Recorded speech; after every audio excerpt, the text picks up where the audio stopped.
Welcome back to the St. Charles High Overwatch Invitational. We're just getting started here on this wonderful Saturday morning. We just concluded our first round of the group stage, prepared to head to our now second. We're going to have two brand new teams joining us here on the stage. It will be Duchesne Esports taking on St. Dominic's High School Varsity for match number two. Two teams that are making their first appearance at the St. Charles High Invitational. Yeah, first appearance for both of these teams. What a way to start off here in this on this day. It's going to be a long day, but hey, you need to continue to be on a good start in the groups. And obviously, can't remember off the top of my head if these teams have already played their first group game or if this is actually their first group game of the day. I'm going to look real quick. I don't believe either of them have played yet. So this is going to be their first game of the day. And hey, just like our last one, start off on the right foot so far. It was sadly not the case for St. Charles, the home team, but obviously this one game doesn't define the rest of your day. It's still a very long process, and I think that's going to be the thing that these teams need to remember the most. Oh, yeah. You said it at the beginning. It's not a sprint, but a marathon for the entire day. It really does test the endurance of these gamers. You're in a stressful, very stimulating environment. And that's one of the hardest things that you really can't learn anywhere else as an esports athlete other than just doing it for the first time in these types of venues. So very glad that we get to have everyone up on stage at least once throughout the day today. So Duchesne will be on, I believe, on the left side, and it will be St. Dominic's on the right. Actually, you know what? Go ahead and flip that. Why don't you? Just for funsies. We got our rosters in front of us. V-Bird, Palmer Games, Johnny Jr., and Poppy Chulo, and Kaz Comic for St. Dominic's for their starting lineup, their varsity squad. Yeah, the varsity squad. Neither of these teams have substitutes, at least listed. And then for Duchesne Duo Legends, Ben Bemo, Humble, and Rusthawk. So again, this is going to be a map to where I want to see what are the comfort picks for both of these teams. What do they like to do? Are they wanting to run the rush? Do they want to go dive? Even though dive is, unless you run it well, is not, super right now. Rush is kind of just king. As we look at the map pool, again, this is going to be different than our previous map pool. So this time around, instead, it'll be a Samoa, Midtown, Shambali Monastery if we need it for map 3. And then somehow, if we tie Midtown, we'll go over to New Junk City for that tiebreaker. I'm unlikely to see any ties, especially with the removal of the assault game mode. Now just having the only opportunity for a draw on a hybrid map type, which would be map number 2. But we get to focus on Samoa for a little bit. It is the newest or most recently added map in the game as of now. It's a very pretty map, but it's not been super well received by the Overwatch community because there's certain points, Beach in particular, plays very weird. You have like this little deck high ground, and you walk down some stairs to an open point. There's no cover anywhere, and positioning a little weird, and a lot of teams just haven't practiced on it as much as a result. Yeah, I won't lie. That's a map of Samoa is just pain. It is just pain. Especially if you're a tank, you're like, oh, I'm gonna go down to the point, try and cap it for my team. You get shot from 3 different angles, and at that point, you already have health. So it is going to be rough if we actually do end up going to that. So map we won't though. For our first round, St. Dominic High School. So it's almost like a rush, but just with the Sigma instead, which is typically more of a poke style tank that we see. But it's not like it's impossible to run with the Sigma Duchesne as well in a similar build, but they're definitely more full on poke. They want to play their distance. They're going to try and have Finn Bemo in a great position to just try and play a little bit farther back and to try and catch those like Johnny Jr. and Junior, like V-Bird, stuff like that. And the TP out of spawn as well for good measure. And the Echo will actually be the swap after the TP. This is a great Echo map. I'm very happy to see Humble here. As we start to see this fight unfold, you'll know this is called City Center, and because there's a giant pole in the center of the objective. Teams are almost going to play a ring around the rosy most of the time. It never does seem that St. Dominic have set up a great wall behind Duo's back, forcing out the hands for him, as we call it. A boulder chucked in, and that should be Humble, the one going down first. St. Dominic's wonderful start. It was really all Poppy Chulo setting up that play for them, isolating the tank. Yeah, again, it's just like the last series. These walls are going to be so crucial because of the fact that, yeah, they're going to be able to isolate the tank, and especially the the instinct for a tank, especially when you're on Sigma, is to use that grasp, right? You're going to take in and absorb all of that projectile damage coming through, and you're actually going to be able to, get a certain amount of that back as shield health. The one thing is, if the other Sigma uses accretion rock on you, it denies all of it. So it can be a really tricky spot. Another great ball. This is great. I mean, Papichulo on this May is setting up Dominic so well. The problem is, Palmer Games is a little bit too aggressive, and as a support, you don't have that much health to take that damage. Then the front line, Duo 2, pushing the limits of what they're able to accomplish, especially being down to support. It's a risk, sure, but it's Humble playing the Genji as a third final blow. Excellent play. Duchesne CPS player. Yeah, already after the swap, 75% ult for the flex DPS. Even though, yeah, the fight started great for St. Dominic, not in the end. Did they try and use Blizzard during that? I didn't even realize that during the fight. Blizzard gone for Papichulo, and that is an ultimate they are going to be wanting back. One of the best ones in the game, but for now, you're going to ride with Gravitic Flux. Takes away half the team's health bars if you get caught in past Comic. Finishing Rustlok off with a boulder. Second now, completely negating Huffle's Dragon Blade. Another really powerful one. No one in their line of sight to actually get the damage that is necessary. I think Dominic can use most of their tools. Only Palmer Games has a rally remaining, and ideally you don't want to have to use it, and it won't be the case. Duo and Humble are taken care of, and St. Dominic. What a chaotic fight, right? Like, you have the blade thrown in, you got the orbital ray, and the sound barrier, gravitic flux, everything just getting tossed, and St. Dominic eventually able to lock it down as we go into this next fight. Like you said, the rally from Palmer Games, the only ultimate currently on the board. I wouldn't be shocked if Johnny Jr. was able to build up that blade in the meantime, but it would be a lot of eyes then on Rustlok.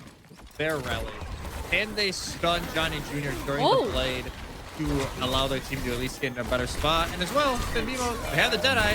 Time to make some space. Oh! St. Dominic couldn't run away. A great way for Rustlok and Finn Vimo to work together and win that fight for Duchesne. Okay, so I know I was saying, like, hey, they could stun the Genji, but that works too. It's a great way to go at it instead, because the shield goes down. Able to get both supports, I believe, from St. Dominic. That just shuts the fight down right away. The only downside is now you got nothing. You got nothing in the ult department. Maybe you get an orbital ray from Legends, but that is really about the only ultimate you have to play around. You have to win this. Yeah, if St. Dominic managed to clear Duchesne from this point, they win the map outright. Papichulo's Blizzard put that with Johnny Jr.'s blade. You can't run from it if you're frozen in place. St. Dominic had way too many tools for Duchesne to handle. He'll be flip over, and it doesn't seem that Duchesne will have another opportunity to get a touch. It's just Legends running for his life, trying to get the point, but it's B-Bird with the final chase. No touch to be had. No touch for Duchesne, just with the timing of that fight. There was just no way they were going to be able to get a touch. So great. It was a decent map there for Duchesne, but a great one for St. Dominic, as you don't see this Lucio Briggs support line a lot. I won't lie, it is not a super common one, especially because it is two main supports technically.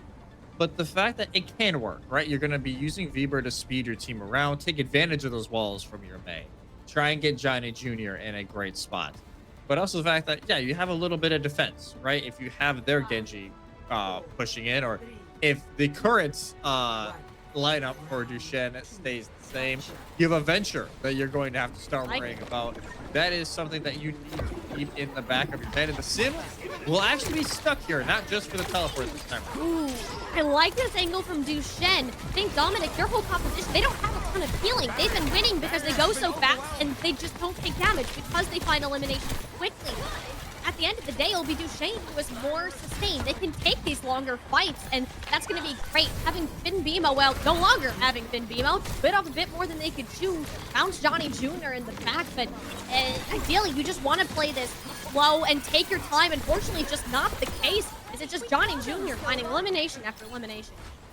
Like I said, they want to play this slow, but they just haven't been given that opportunity. every single time St. Dominic, like, oh, you're trying to slow it down? Nah, we're going to turn it up just a little bit more. Because they know, like you said, they're not going to win the long game. With the healing comp that they have, unless they get, some great time amps or some great armor packs given out by Palmer Games, it's going to be difficult for them to try and win those longer fights. That's why they want those Oh, the quick fights. boom! But that is, Bird is just tearing it up right now on this Lucio. He's just moving everywhere all at once at light speed. He's a support player, and he's getting more damage done than some DPS players that we've seen. we love a little bit. We're We like, do. we're just a little bit of a frog just running around trying to get those kills. So far, yeah, it's been working. You can also see in the ult department, they will be the first support to get their ultimate on board. They meant to be the first in the entire lobby. Kaz Comic will just get it before, but having this aggressive of support, especially when you have such trust in the other support to get the healing done, can be a massive asset. There you go already. Adventure's gone. St. Dominic has just taken so much initiative. It's similar to what we saw from Francis Howell last game. And they just get so aggressive so quickly that Duchesne don't have an opportunity to react, even if they had the ult advantage. It's now up to one final fight to decide if St. Dominic can take this to another round. This round, honestly, it's just been all St. Dominic. It really has been. Duchesne has not had an answer already. They're going to make some DPS swaps. Cassidy was in the last fight. Now they have the Tracer as well. But, hey, you got to make sure that Demo can touch, but you got to make sure you can actually get these ultimates online. Critic Flux from Taz Comic first, but no! It's actually a whiff. Duchesne managed to dodge out of the way, and now St. Dominic have to use every tool they have left in the bag. Gets the Blizzard to come up big. Palmer Games, Humble, all frozen in place in the orbital ray. Just too little, too late to find the value that it needs. Only a St. Dominic win on Samoa will put them up towards series points. Yeah, St. Dominic, it's the opposite of it was last series, to where the map got closer as it went on, as we went through the 2 rounds. That time it just felt like St. Dominic, they got way more confident during that second round, especially when it maybe shouldn't have worked. Like, there was more damage coming in from the other side, and they still were able to get it done. The break play has been astonishing so far, and I think that is where they're really shining, because Brig, if played well, is one of the best heroes in the game right now, and that is a great example of it. On paper, Jesse, this Lucio Brig shouldn't be working No. in a lot of ways. There's very few manners in which this can be successful, yet we're seeing one of them being played to near perfection right now. St. Dominic have done an excellent job in ensuring that they're taking fights quickly, and they're not allowing any room for pushback. There haven't been these massive responses out of Duchesne straight up, because they're just run over before they can even think, or they can see they can't get those plans in place. And that's a common pattern that I have a feeling we're gonna continue to watch throughout the day today, with these teams that often act first are the ones who can win these series a lot easier. It is one of the first things that I learned as a player. You want to be proactive most of the time and not reactive. Granted, there is certain compositions where being reactive is great. Like, if you want to run a counter dive, yes, that is, you want to be reactive. Excuse me. But being proactive, it's so much easier, because you are forcing the other team to make a split-second decision across 5 people on how they want to do it. And if they are not super confident, or if they just haven't played against this style of composition before, it can cause panic, it can cause confusion, and typically it'll leave one person out of the loop. And we saw that a lot of the time during that last round, to where there's usually 1 or 2 people from Duchesne who weren't on the same wavelength as everybody else, and they would be the ones that got picked off early. Mhm. And I think that we're going to see it go a little bit differently in this map. At least you'd like to think. Midtown is it's different from King's Row. This one, there's a lot more space that you have to close between your teams, and you want to play these longer ranged heroes, and that more often than not will slow down the pace of gameplay and make sure you don't get steamrolled as quickly. So if Duchesne want to come up with a different style of gameplay, if you have any hit scan sniper players that you want to put in at this point, would be an excellent spot to go ahead and showcase that side of talent. And overall, just prevent really just saying Dominic from collapsing onto you Yeah. from the very start. Yeah, if you can try and at least deny some of that, that could be a massive win condition for Duchesne. Personally, like maybe go in Orisa. I don't know if they're confident on the Orisa for the tank for Duchesne. Orisa is ages busted right now. You can argue she is the best tank in the game currently. Oh yeah. And the fact that she has the javelin spin to knock away opponents trying to push in. They have the javelin itself that you can pin someone to a wall. So it's like that is a great asset to try and deny some of that. But again, it is also a hero that if you're not super familiar with it, it can be very tricky and you can just get ran on because if you use all your cooldowns too quickly, it's relatively easy for the other team. Just like, all right, they used everything. Now we. And it is interesting here because Duchesne, Jesse, if I'm not mistaken, Humble is no longer playing the Genji Oh, yeah, we and got a will role now swap. be playing tank. So a role swap is a pretty uncommon thing to see in competitive Overwatch because it changes the pace of the game. Your job is 1,000 times different. Humble will now be the one leading the charge for Duchesne on this Orisa. You just talked about how strong that hero, that battle cattle, as I like to call him, is. And St. Dominic High School, we're gonna have to see if they're ready for this new style of play because Humble's entire job will be making Kaz Comics' life miserable. Yeah, they're just gonna, yeah, like you said, make comics life as difficult as physically possible. Especially again, like with the Bastion, with the Orisa, with the Ashe and Dynamite. This can be very tricky to go against. But again, if they can try and poke out the Orisa early, maybe it works. But already the ring is used to like, hey, we need to get out of here. Like, Humble just walked in a straight line towards the entirety of St. Dominic, just like, watch out, guys, I'm coming in. Like, not a bit of fear from Humble. And that is how powerful Orisa is. You just can't deal damage to her. She has so many ways to reduce the amount of hits that she takes, and it works out for Duchenne's favor. They clear St. Dominic out of this aggressive angle, have moved through the underpass already, which is one of the most difficult parts in this entire map. Johnny Jr. left on a sliver of HP, too, so St. Dominic have had to back off, try to defend some of this aggression that Duchesne have just found. It's about to get a lot worse, especially after losing Palmer Briggs, that sniper. These hit scan Duchesne have done exactly what we've needed them to do so far this time. But they still have been able to get through one of the, granted, one of the hardest chokes in the entire game. That is why, again, Waller goes down, Papa Taylor gets the pick off, and even though they lose their break, St. Dominic is still able to win the fight, and already almost a minute and a half off the clock for Duchesne. That is rough, without any tick on the point as well. But like you said, they have the right idea. Like, they forced them off high ground. It is that second high ground that can really be tricky to the offense if they don't wrap all the way around to top subway, which is what They're trying to get up there, but that's all of Humble's cooldowns. He's going to have to drop to the low ground.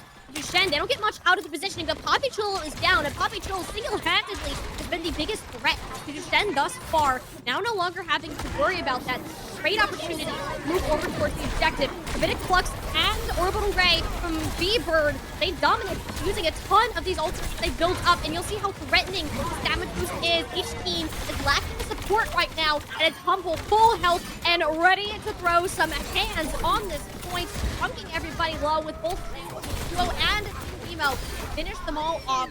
Then broke through the choke and should be able to capture the objective. Yeah, that was great, and it all started because of the fact that Humble used that javelin spin and knocked down Papichulo to the low ground. At that point, it's every May's worst nightmare, even just every DPS. You're alone on low ground. Your team is nowhere to be. There was no way that Papichulo gets out of that alive, and eventually, Duchesne able to build through with still 3.5 minutes going into Streets phase, and you can see this high ground ever so important on this map on the top side of the mid tower. We talked about how first point choke was difficult. Now trying to have to go through a tunnel underneath the high ground. The angles that St. Dominic have as the defensive team are superb, and Poppy Jewel is no problem landing these high from a distance. Finn Bimo doing his best with the artillery strike to clear a little bit of space, and that's good because it gets Poppy Jewel off. That was a javelin out of Humble. Johnny Jr., though, taking things into his own hands in the backline, but gets burned down in the middle of his ultimate. Great counterplay from Rust Hawk and Finn Bimo to keep the team alive with the barrage of Dragon Blade. St. Dominic High School have still managed to stay on this high ground throughout all of the chaos that has been happening. Shen are only now making the attempt to push it, and it's a feeble one at that. Rust Hawk has already hit the deck. Purple James rally so much health towards the brig, almost oversteps, but the tank is there to save the day, along with Johnny Jr. returning to 76. Scrappy. Scrappy, scrappy, scrappy. That is what that fight was. Oh, yeah. It just seemed like, oh, St. Dominic, okay, so this fight isn't quite lost yet. Let's just go in. Why not? Pop the rally, force a little bit of confusion, and yes, that cart does at least get to the underside now of the Midtown Tunnel, but this is where it gets really interesting because of the fact that you like you said, you have to commit to either just push it, everybody low ground, try and survive the rotation, or you have to try and push on the high ground to get them off, and already So they hard. can't even get there. Already Johnny. There's no cover in this main road, and you saw how low those health bars of Duchesne were getting with the amount of just chip damage that Johnny Jr. is able to tuck in here. Duchesne have no choice but to try to tank it. Humble uses all their cooldowns for peeking for 2 seconds. Even that isn't enough to keep the character with the most health alive. St. Dominic have such good position.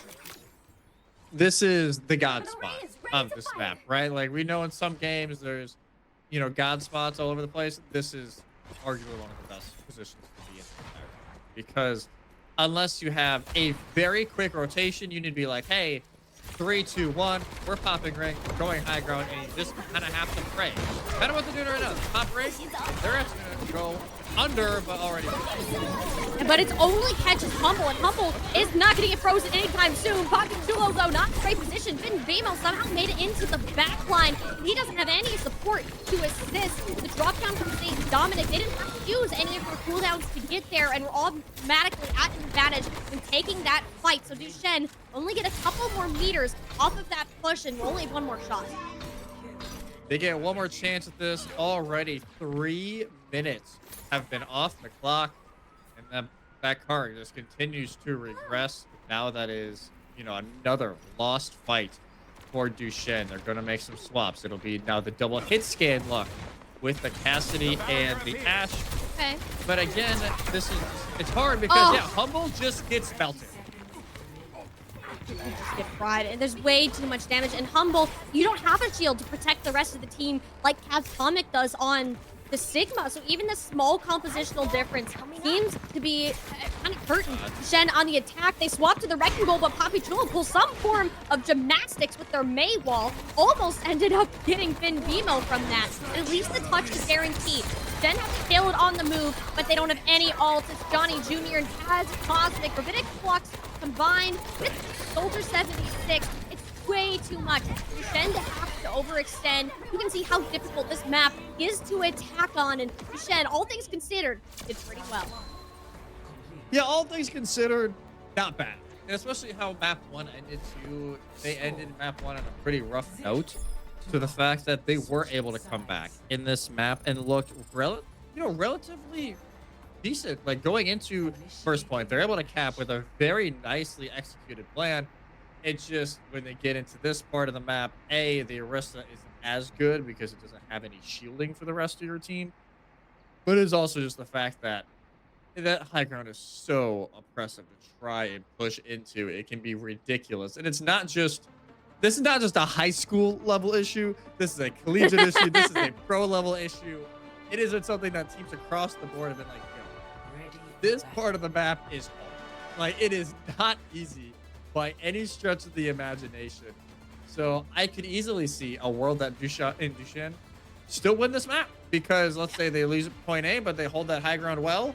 It is still going to be just as difficult for St. Dominic to do it on their attack.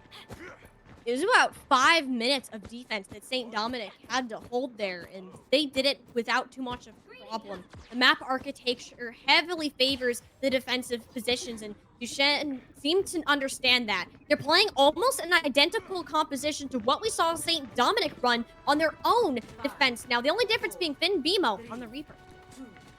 Yeah, I wonder if that is more like, hey, we know they're going to play fast. We know they want to play quick. This can be a way to try to take that, but actually he's playing more of an aggressive Okay. position. Oh, somebody's already at point.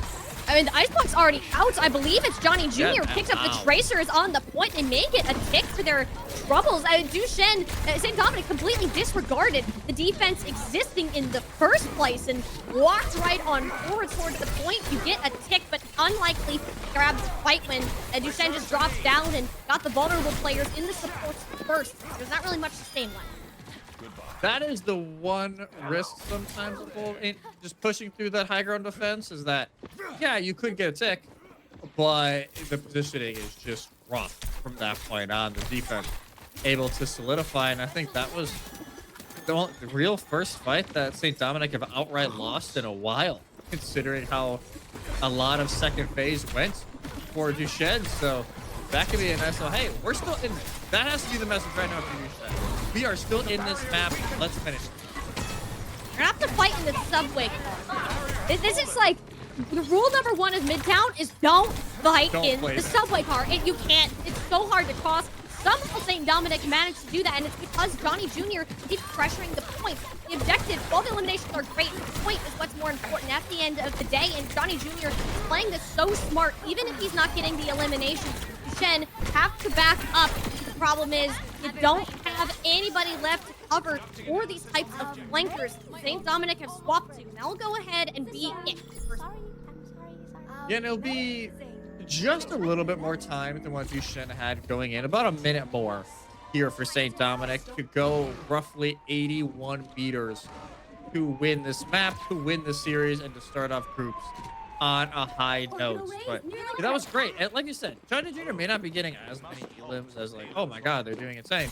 But the fact that they forced pressure on point, it allowed the team to push through subway car when, like you said, it is so difficult. It is almost like taboo to try and push through that. But it allowed them that high ground, and it put Duchesne in a very awkward position, and now already very aggressive. You kind of have to, though. There's 5 check marks that St. Dominic had. They have all the ultimates that you could possibly want.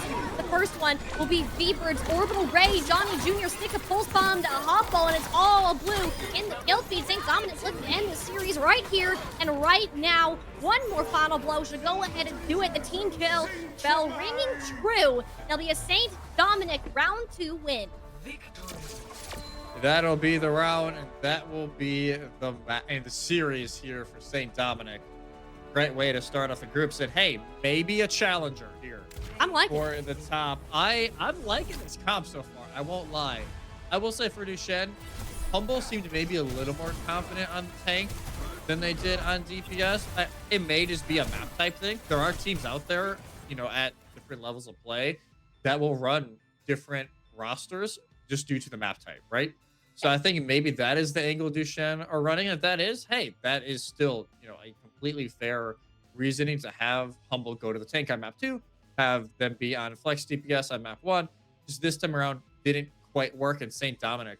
Again, this is the type of win you want early. It sets the basis and it puts you at a great start, but still a little bit of issues that you can look back and like, hey, we need to improve this. Because you don't necessarily always want a perfect game, quote unquote, because then you don't feel like you need to improve as the day goes on. This was kind of that right little sweet spot. Like, hey, there was definitely a few things we can clean up, and that is something that teams are always going to want. It's never going to be perfect in No. Overwatch. Every single fight, every single map, anything that you do is going to be different because there's so many variables that are factored in. It's a constant game of adaptability and communication with your team. And it does seem that both Duchesne and St. Dominic had those pieces understood. They made swaps when it was necessary, and they were able to tell each other, hey, this isn't working. We need to find something else that it perhaps gives us a better chance. And it did. It did for the time being. But at the end of the day, St. Dominic looked overall so much more comfortable when it came to the Sigma. Again, shout out Poppy Chulo on that man. Yeah. I was loving what I was seeing. That is exactly what you need to be doing on that hero. He was single-handedly able to win fights for his team just with the Mei walls alone, not to mention any other damage that he was outputting. So I'm very excited to see where both these squads end up as we move into the playoff bracket later on. Yeah, it'll be really exciting to see kind of where they all line up. But hey, we still got more group games to go. Groups are not done quite yet. After the break, we'll have another one just coming up.